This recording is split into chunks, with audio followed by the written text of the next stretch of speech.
Prestem bastante atenção. Nesta noite, 11 de março de 2026, na Igreja Batista Memorial da Ilha do Governador, vou pregar sobre a parte 30 de 41 na série de mensagens na carta que escreveu o apóstolo Paulo aos Romanos, no seguinte tema, no capítulo 11 de Romanos: o plano de Deus para o seu povo. Repetindo, o plano de Deus para o seu povo. Romanos 11, de 1 a 36, mas hoje vou pregar sobre Romanos 1, de 1 a 15. E prestem bastante atenção. A igreja precisa de poder para testemunhar a palavra de Deus com toda intrepidez. Hoje, muitas igrejas modernas deixaram a palavra de Deus e começaram a pregar novidades do mercado da fé. Hoje, muitas igrejas modernas deixaram o evangelho da graça para pregar a prosperidade financeira. Hoje, muitas igrejas modernas deixaram a mensagem da cruz para pregar os supostos milagres realizados por supostos homens de Deus.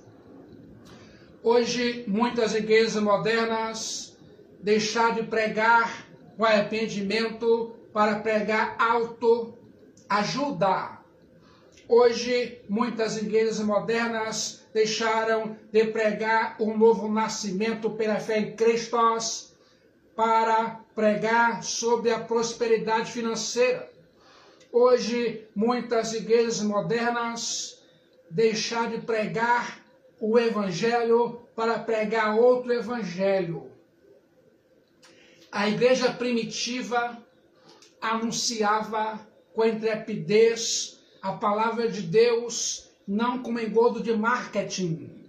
Hoje, muitas igrejas modernas buscam a psicanálise, as psicologias humanistas e as pesquisas de mercado para saber o que a igreja quer ouvir.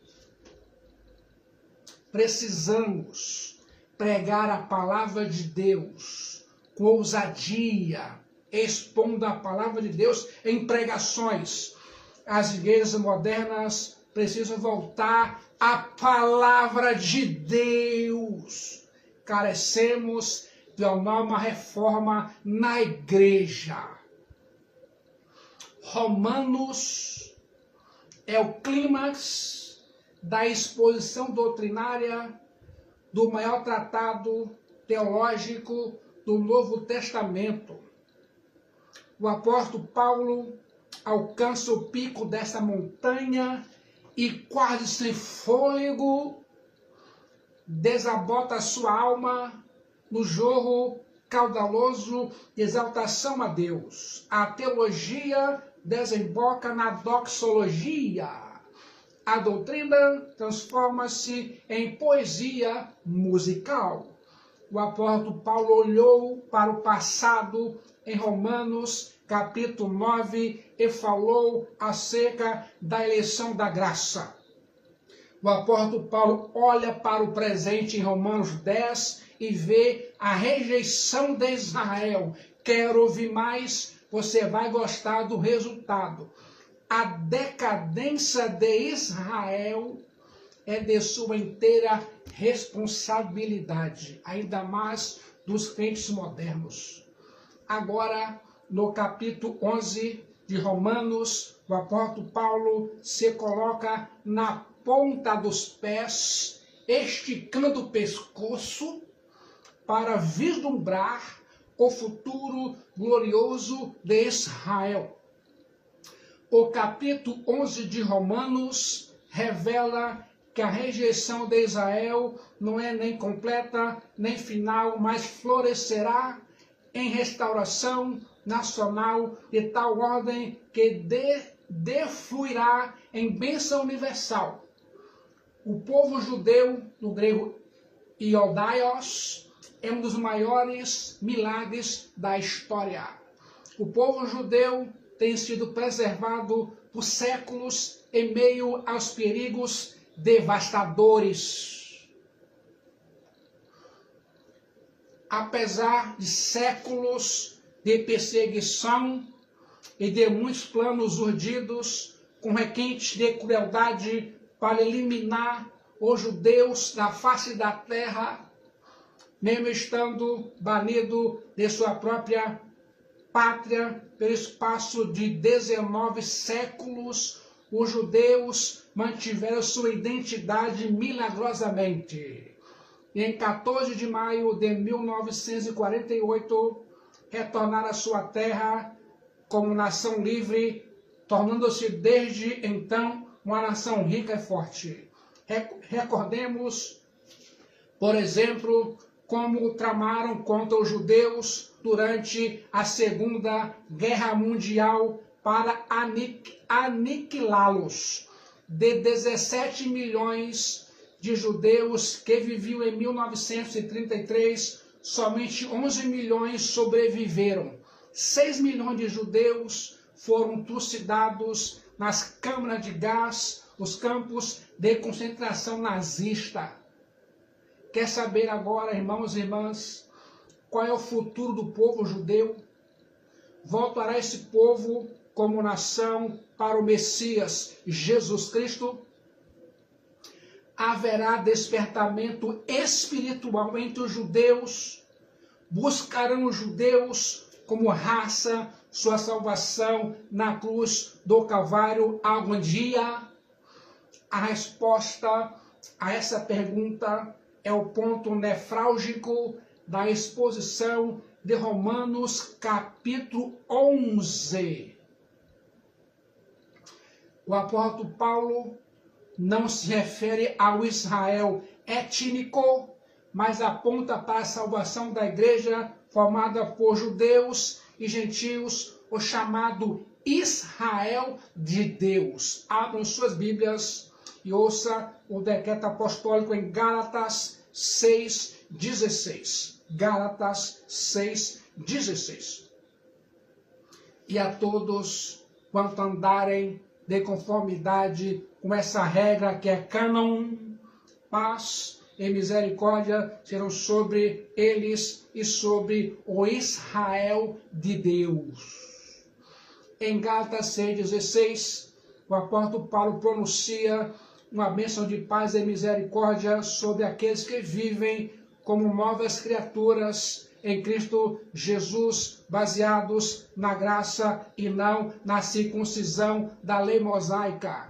O termo Israel de Deus refere-se à comunidade de fé composta por judeus e gentios, crentes unificados pela fé somente em Jesus Cristo, o Filho de Deus Salvador. A regra cânon em Gálatas 6,16, o apóstolo Paulo se refere à nova vida pautada na cruz de Cristo e não na obediência ritualística da lei. Você sabia? É importante, porém, ressaltar que em todo o contexto imediato o apóstolo Paulo faz clara distinção entre judeus e gentios, entre o Israel étnico e a igreja. Ouça o decreto apostólico em Romanos 11:26.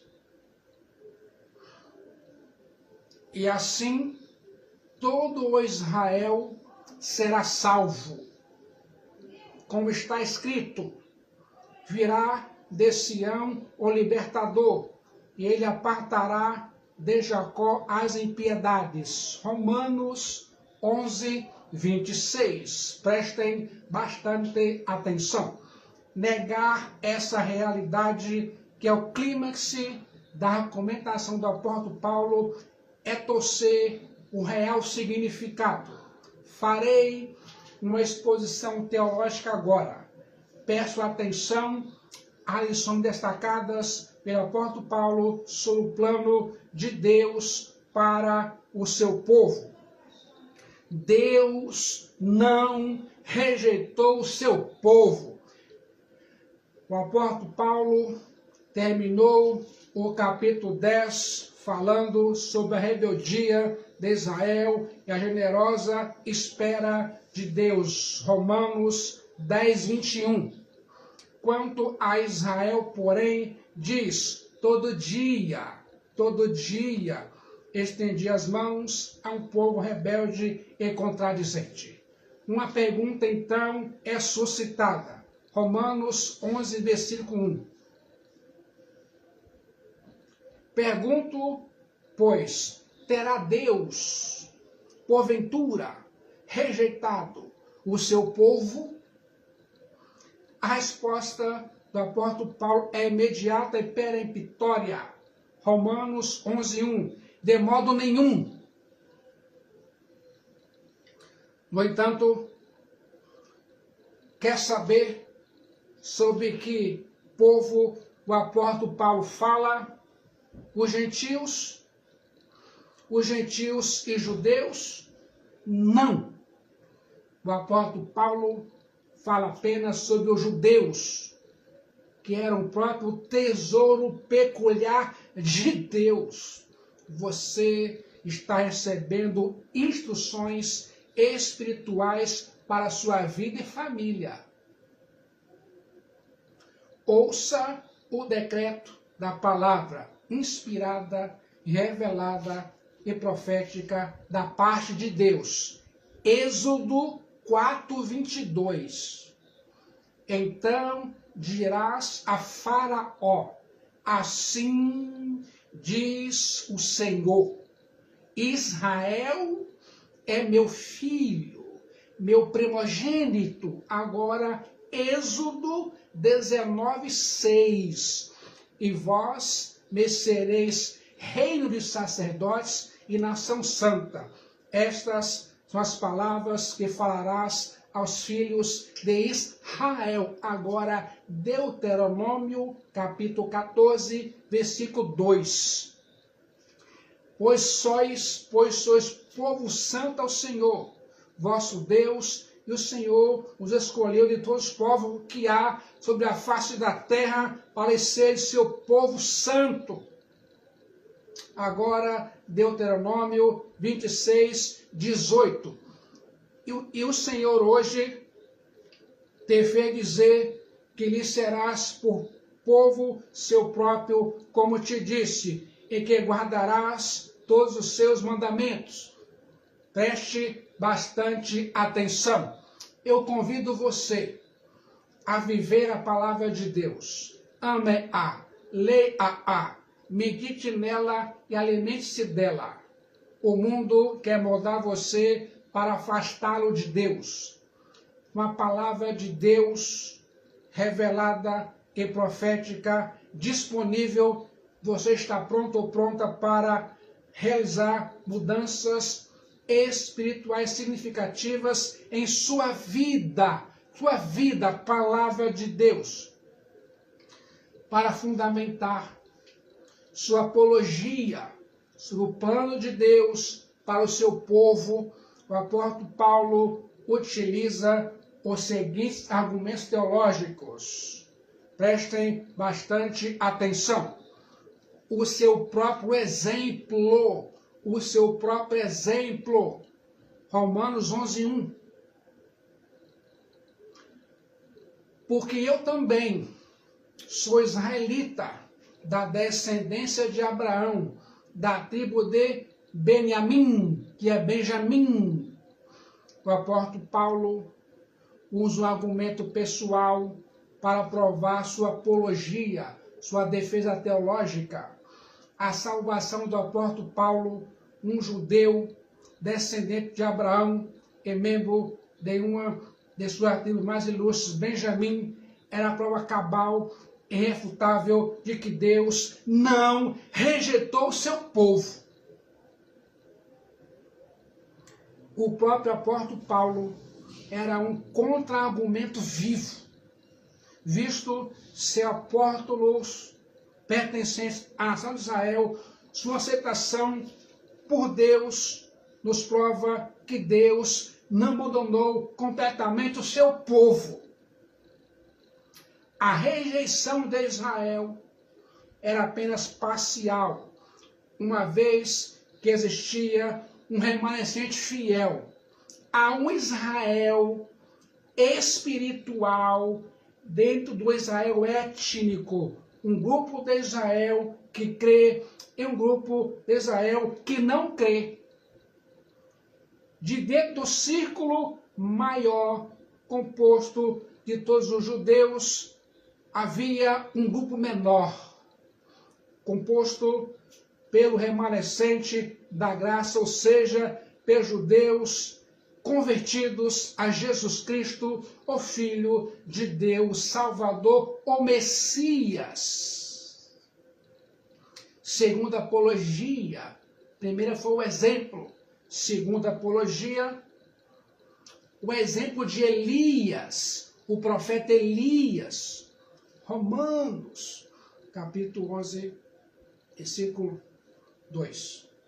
Deus não rejeitou seu povo, a quem de antemão conheceu. Ou não sabeis o que a Escritura refere a respeito de Elias como um insta perante Deus contra Israel, dizendo, agora 11:3, Senhor, mataram os teus profetas, arrasaram os teus altares, e só eu fiquei, e procuro tirar minha vida. 11:4 de Romanos, que lhe disse, porém, a resposta divina: reservei para mim 7.000 homens que não dobraram joelhos diante de Baal. Você está recebendo instruções espirituais para a sua vida e sua família. Deus não é contraditório. Deus não rejeitou o seu povo, a quem de antemão conheceu e amou. Deus fez do seu povo o objeto de seu especial deleite. Deleite que tem início na eternidade, prosseguindo em conexão com sua concepção e nascimento, jamais se apartando dele, para confirmar a assertiva de que Deus não havia rejeitado o seu povo Israel. O apóstolo Paulo usa um argumento bíblico citando o profeta Elias. Prestem bastante atenção, mesmo num tempo de generalizada apostasia religiosa e infidelidade espiritual, Deus reservou para si 7.000 que não dobraram a Baal e a boca que não beijou. 7.000. Nesse remanescente já havia algo de Israel completo, pois seu número 7.000 no grego epitakashioi não é número de contagem. 7.000 não é número de contagem, e sim número de sentido, de uma plenitude intentada por Deus. Era assim que Deus levava adiante ou avante sua causa com Israel, até mesmo atravessando a apostasia religiosa e infidelidade espiritual. O significado especial, preste atenção, que se atribui tanto na Bíblia como no judaísmo, ao número 7, no grego ephta ou epita, bem como aos múltiplos do 7, é de totalidade e perfeição. Nunca faltou na história uma lâmpada acesa. Nunca deixou de existir um remanescente fiel. Você está gostando de ouvir a voz da palavra de Deus, mesmo no cenário mais escuro da apostasia religiosa e infidelidade espiritual de Israel. O remanescente permanece fiel. Em Romanos 11, temos a prova de que a palavra de Deus não falhou e reside na diferenciação entre o verdadeiro Israel e aqueles que são meramente israelitas, entre a descendência verdadeira e aqueles que são meros descendentes. Assim, no caso presente, a eleição da graça é a demonstração de que Israel, como um povo, não foi totalmente esquecido por Deus. Apesar da apostasia generalizada de Israel, sobrevive um remanescente segundo a eleição da graça. Gostou de ouvir? Ouça agora a terceira apologia, o exemplo do remanescente segundo a eleição da graça. Romanos, capítulo 11, versículos 5 e 6. Assim, pois, também agora, no tempo de hoje, sobrevive um remanescente segundo a eleição da graça. Esse é pela graça, já não é pelas obras. Do contrário, a graça já não é graça. O apóstolo Paulo tira os olhos do passado e fixa-os no presente, apresentando uma apologia teológica. Como foi no passado, ainda é agora. No tempo do profeta Elias, aqueles 7.000 equivale no tempo do apóstolo Paulo aos judeus convertidos a Jesus Cristo, o Filho de Deus Salvador, Messias. Deus não rejeitou, então, não rejeita agora e jamais rejeitará a Israel. Deus não rompeu com os judeus. Dentre os judeus incrédulos, Deus tem um remanescente segundo a eleição da graça. Há apenas duas pontes possíveis de salvação: obras humanas e a graça de Deus. E essas duas são tão essencialmente distintas e opostas que a salvação não pode vir nenhuma combinação ou mistura de ambas. Ouça o decreto apostólico em Efésios 2, 8 e 9. Porque pela graça sois salvos, mediante a fé. Isto não vem de vós, é dom de Deus, não de obras, para que ninguém se glorie. Efésios 2, versículo 8 e versículo 9. Mesmo que a maioria seja rebelde, os eleitos ouvem a palavra de Deus e se convertem ao Messias, Jesus Cristo. Nenhuma igreja ou nação se salva em massa. A relação com Deus é individual. A salvação é uma decisão pessoal por Jesus Cristo, o Filho de Deus Salvador. A doutrina da salvação do remanescente é ensinada em toda a Bíblia. Toda a Bíblia. Ouçam com bastante atenção os argumentos que vou agora citar. No tempo de Noé, muitos pereceram. Poucos foram salvos. Gênesis 6, de 1 a 8. Apenas 8 pessoas. Noé, sua esposa, Sem, Cão, Jafé e suas esposas. 8 pessoas.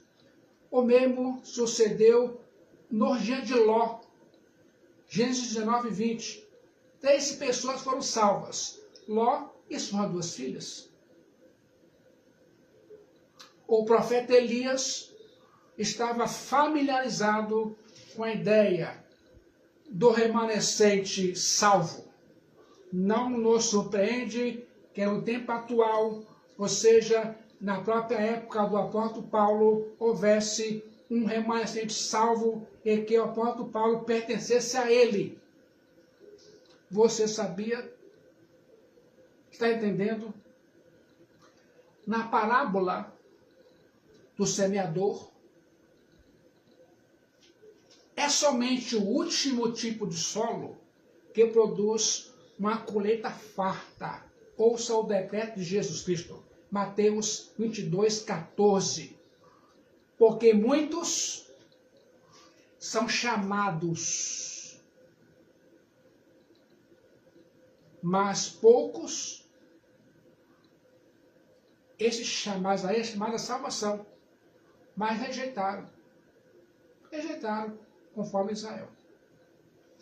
O apóstolo Paulo, com base na situação análoga dos dias do profeta Elias, faz aplicação à sua própria época e conclui que continua existindo um remanescente segundo a eleição da graça. De acordo com a apologia teológica, há necessidade de um remanescente, pois, por mais generalizada que seja a incredulidade e a apostasia de Israel, a rejeição completa de Israel seria incompatível com o amor de Deus. Quarta apologia. O exemplo da eleição de uns e o endurecimento de outros. Cuidado com aquele quentezinho, o coração endurecido. Não é fácil, mas está na Bíblia. Romanos 11, 7 a 10. Que diremos, pois? Porque Israel busca, isso não conseguiu, mas a eleição o alcançou, e os mais foram endurecidos. Romanos 11, 7. Como está escrito, Deus lhe deu espírito de entorpecimento, olhos oftalmos para não ver e ouvidos para não ouvir até o dia de hoje. Romanos 11, 8. E diz Davi, torne-se-lhes a mesa em laço e armadilha em tropeço e punição. Romanos 11, 9. Escureçam-lhes os olhos para que não vejam e fiquem para sempre encurvadas as suas costas. Romanos 11, 10. Israel buscava uma salvação pelo método das obras, da circuncisão. Isso ele não conseguiu. No entanto, o remanescente foi alcançado pela eleição e os demais foram endurecidos. Quando o apóstolo Paulo disse a eleição o alcançou, ele estava pensando nos eleitos. Entretanto, o apóstolo Paulo preferiu usar o substantivo abstrato para frisar a ideia e não os indivíduos, e deste modo salientar a ação de Deus como motivo para isso. A eleição é um termo análogo à declaração: reservei para mim 7.000. Bem como a um remanescente segundo a eleição da graça. A eleição da graça e a eleição, expressões que aparecem em Romanos 11, 5 e 7, se referem à eleição dos indivíduos em distinção à eleição teocrática, referidas entre o seu povo, 11, 1, e o seu povo a quem de antemão conheceu, Romanos 11, 2. Consegue entender isso? como raça ou nacionalidade, os judeus foram endurecidos. O Antigo Testamento já havia profetizado acerca desse endurecimento. Isaías 6, versículo 9 e 10, profecia sobre endurecimento. Vai e diz a este povo: ouvi, ouvi e não entendais. Vede, vede, mas não percebais. Torna insensível o coração deste povo, endurece-lhe os ouvidos e fecha-lhe os olhos, para que não venham eles a ver com os olhos, a ouvir com os ouvidos e a entender com o coração, a converter-se e curado. Agora, Ezequiel 36, 26, coração de pedra, dar-vos-ei coração novo e porei dentro de vós espírito novo, tirarei de vós o coração de pedra e vos darei coração de carne. Agora, Salmos 95, 8 a 10, um exemplo do deserto. Não endureçais o vosso coração como em Meribá, como no dia de Massá, no deserto, quando vossos pais me tentaram, me puseram à prova. Salmos 95, 9. Não obstante terem visto as minhas obras, durante 40 anos estive desmostrado com essa geração. Salmo 95, 8 a 10. Ressaltamos a exposição do capítulo 9, que Deus endurece os endurecidos. O endurecimento é um juízo de Deus ao endurecimento do coração humano. Deus sanciona essa oposição. Romanos 11, 7. Que diremos, pois? Porque Israel busca, isso não conseguiu, mas a eleição o alcançou e os mais foram endurecidos. Preste atenção. A palavra grega poros ou porose, traduzida por endurecidos, é um termo médico que significa calo. Aplica-se especialmente ao calo, que se forma ao redor de uma fratura, deixando a região insensível. Quer ouvir mais? Os judeus tornaram-se insensíveis espiritualmente, ainda mais muitos crentes modernos. Está na igreja, mas não está na igreja. Houve pregações, entra no ouvido esquerdo e sai no direito. Aí na rua, eu sou crente. Mas as atitudes e ações não combinam. Os judeus tornaram-se insensíveis espiritualmente. Ainda mais, trata-se de um endurecimento judicial, que tem sua base na incredulidade e na desobediência de seus objetos. Romanos 11, 8. Como está escrito, Deus lhe deu espírito de entorpecimento, olhos para não ver e ouvidos para não ouvir até o dia de hoje. Romanos 11, 8. Preste atenção. Espírito de entorpecimento, catanuzes, é o embotamento ou apatia mental, espiritual e moral. A concessão desse espírito de entorpecimento expressa o processo de Deus de endurecimento.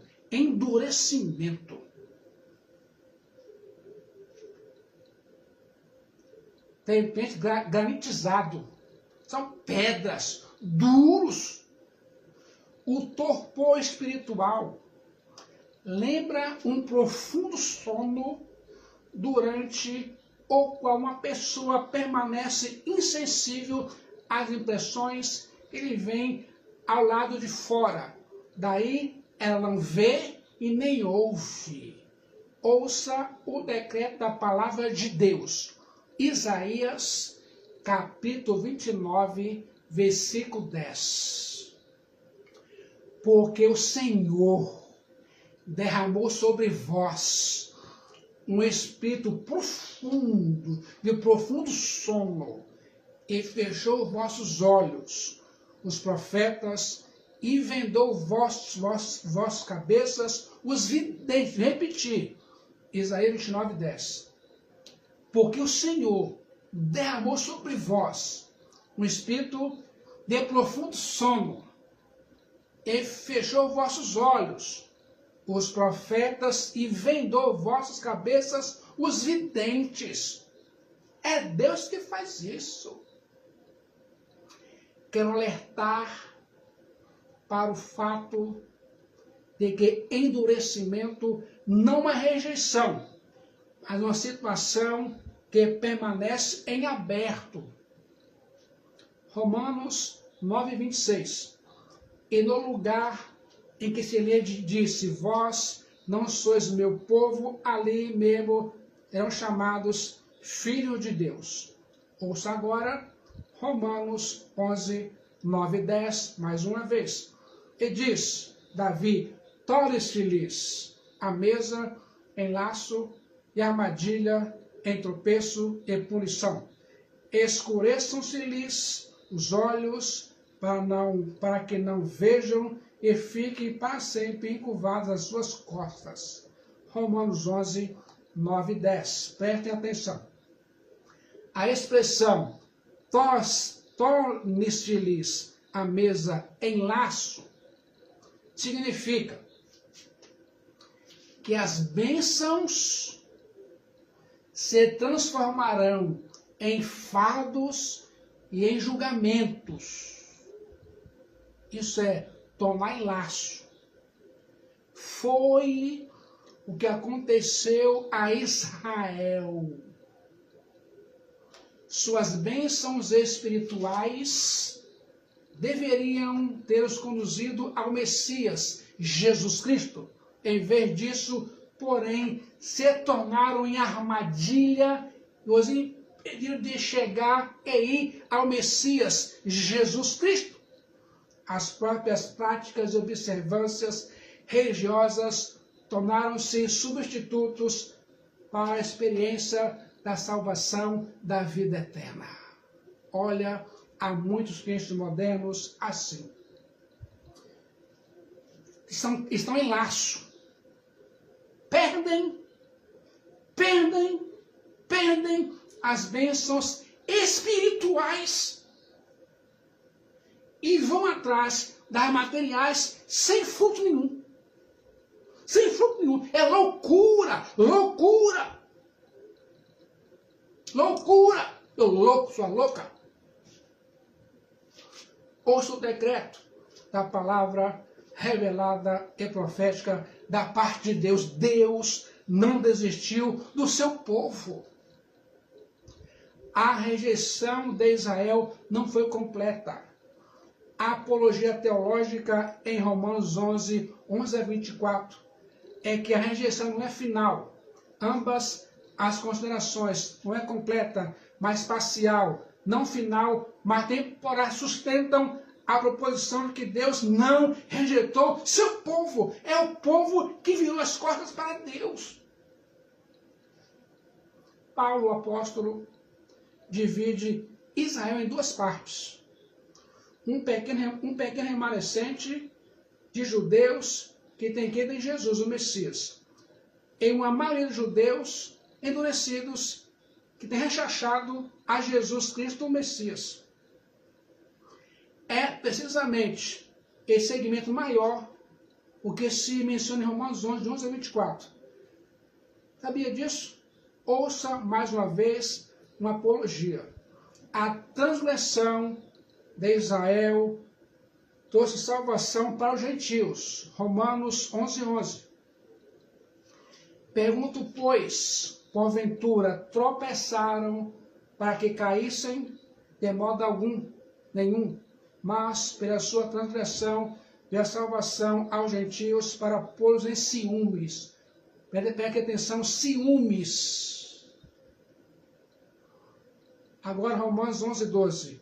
Ora, se a transgressão deles redundou em riqueza para o mundo e o seu abatimento em riqueza para os gentios, quanto mais a sua plenitude. Paulo faz agora a segunda pergunta. Pergunto, pois, porventura tropeçaram para que caíssem? Romanos 11:11. O termo grego usado aqui significa levar os judeus à ruína final, total e inexorável. O apóstolo Paulo responde, de modo nenhum. A rejeição dos judeus não foi total nem definitiva. Houve um remanescente no passado, há um remanescente no presente e haverá no futuro uma restauração de Israel que se reverterá em bênção para o mundo todo. A graça de Deus jamais se converte em maldição, ainda que por vezes se assuma a afeição de castigo. Você sabia o fato de a maioria de Israel ter rejeitado o Evangelho de Jesus, abriu caminho para a salvação dos gentios. Você sabia? Em Atos dos Apóstolos, a repetida recusa da comunidade judaica de um lugar ou de outro em aceitar a salvação oferecida é que dá ocasião para os apóstolos apresentarem aos gentios. Paulo e Barnabé disseram aos judeus de Antioquia, Atos 13:46. Atos 13:46. Então Paulo e Barnabé, falando ousadamente, disseram, cumpria que a vós outros, em primeiro lugar, fosse pregada a palavra de Deus, mas posto que a rejeitais e a vós mesmos vos julgais indignos da vida eterna, eis aí que vos movemos para os gentios. Atos 13:46. Do ponto de vista histórico, sabemos que é assim. Os judeus rechaçaram o evangelho que o apóstolo Paulo anunciou, queria pregar aos gentios. Lucas, o historiador da igreja, registra 4 ocasiões em que a rejeição dos judeus resultou no oferecimento do evangelho aos gentios. Primeira, Atos 13:46, agora, segundo, Atos 18:6. Opondo-se eles e blasfemando, sacudiu Paulo as vestes e disse-lhes, sobre a vossa cabeça o vosso sangue. Eu agora estou limpo, e desde agora vou para os gentios. Atos 18:6. Agora terceiro, Atos 19:8. Durante 3 meses, Paulo frequentou a sinagoga, onde falava ousadamente, dissertando e persuadindo com respeito ao reino de Deus. Em quarto, Roma, Atos 28:28. Tomai, pois, conhecimento de que esta salvação de Deus foi enviada aos gentios, eles a ouvirão. Viu só? O endurecimento do povo judeu ao evangelho de Jesus. Segunda apologia teológica, a salvação dos gentios trouxe ciúme para os judeus. Romanos 11:11, 13, 14 e 15. Mas, pela sua transgressão, veio salvação aos gentios para pôr em ciúmes. Romanos 11:11. Agora, Romanos 11:13. Dirijo-me a vós outros, que sois gentios, visto, pois, que eu sou apóstolos dos gentios, glorifico o meu ministério. Agora, 14 e 15, para ver se de algum modo posso incitar a emulação ou do meu povo e salvar alguns deles. Porque se o fato de terem sido eles rejeitados trouxe reconciliação ao mundo, que será o seu restabelecimento, senão vida dentre os mortos? Romanos 11, 15. Preste atenção. O propósito primordial de levar o Evangelho de Jesus aos gentios é que a maioria de Israel rejeitou. Aí surgiram as viagens missionárias. Preste bastante atenção. Vou aqui agora denunciar uma prática vergonhosa de muitos crentes modernos nesses 2000 anos de história, que em vez de despertar ciúmes dos judeus, fizeram aflorar neles repugnância e medo. Quer saber do que se espera que os judeus tenham ciúmes? Dos cristãos que prenderam judeus em sinagogas e os queimaram vivos. Isso aconteceu quando os expedicionários das cruzadas conquistaram Jerusalém em 1099, bem como em várias cidades da Europa.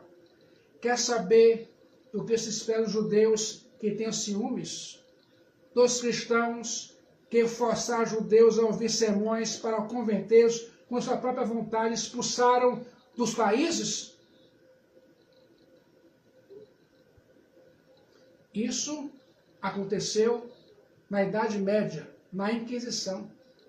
Quer saber o que se espera que os judeus tenham ciúmes? Dos cristãos que inventaram o líbelo de sangue e que judeus assassinavam uma criança cristã e usavam como sangue na Páscoa? Quer saber o que se espera que os judeus tenham ciúmes? Dos sacerdotes que carregavam a cruz e lideravam multidões assassinas em massacres? Quer saber do que se espera que os judeus tenham ciúmes? Dos cristãos que silenciaram enquanto 6 milhões de judeus foram para o Holocausto? A vergonha da igreja não consiste apenas em tomar posição, mas que permitiram. Concluindo, os judeus não messiânicos deveriam ser capazes de olhar para os gentios, salvo na igreja, e ver neles uma mudança tão maravilhosa a ponto de sentirem ciúmes e quererem para si mesmo o que torna os gentios diferentes, especiais. Esse tipo de ciúme que Paulo fala em Romanos 11. O historiador Lucas menciona algumas vezes o ciúme dos judeus com os apóstolos. Atos 5,17. Levantando-se, porém, o sumo sacerdote e todos os que estavam com ele, isto é, a seita dos saduceus, tomaram-se de inveja. Atos 5,17. Agora, Atos 13,45. Mas os judeus, vendo as multidões, tomaram-se de inveja e, blasfemando, contradiziam o que Paulo falava. Agora, Atos 17,5. Os judeus, porém, movidos de inveja, trazendo consigo alguns homens maus, dentre a malandragem, ajuntando a turba, alvoroçaram a cidade e, assaltando a casa de Jason, procuravam trazê-los para o meio do povo. Ciúme é o desejo de ter para si algo que pertence ao outro. E se o ciúme é uma coisa boa ou ruim, depende da natureza daquilo que se deseja e de um invejoso ter ou não a direito de despossuí-lo. Essa inveja, porém, é pecaminosa. Em vez de conduzir ao pecado, esse ciúme estimula a fé salvadora, o caso dos judeus e gentios. Você sabia? Agora, quer saber que o Paulo diz como vida dentre os mortos, em Romanos 11:15? Preste bastante atenção. As interpretações variam de acordo com os expositores. Aqueles que interpretam o texto literalmente e creem que o apóstolo Paulo se refere à ressurreição dos mortos no fim dos tempos, por ocasião da segunda vinda de Jesus. Outros interpretam, entendem que o apóstolo Paulo alude à conversão dos judeus. Outros ainda interpretam essas palavras, vida dentre os mortos, com uma grande explosão de poder, bênção e riquezas espirituais, providas porque estão mortos espiritualmente. Mas quer saber o real motivo e direção correta?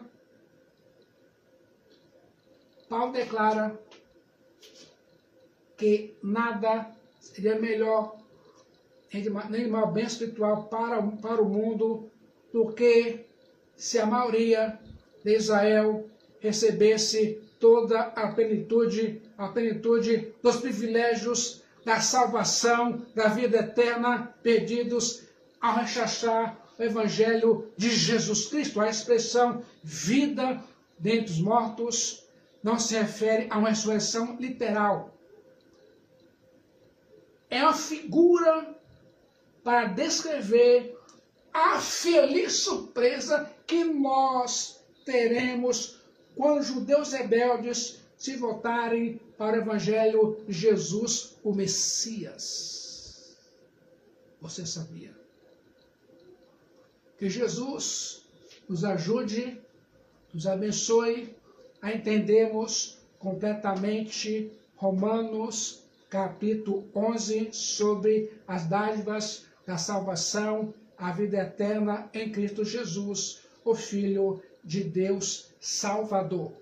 Vamos permanecer orando, conectado em oração, ouvindo, lendo e obedecendo a palavra de Deus, a Bíblia, não só hoje, mas toda a nossa existência neste mundo hostil, para a glória do nome de Jesus Cristo, o Filho de Deus Salvador. Amém. Deus os abençoe em Cristo Jesus.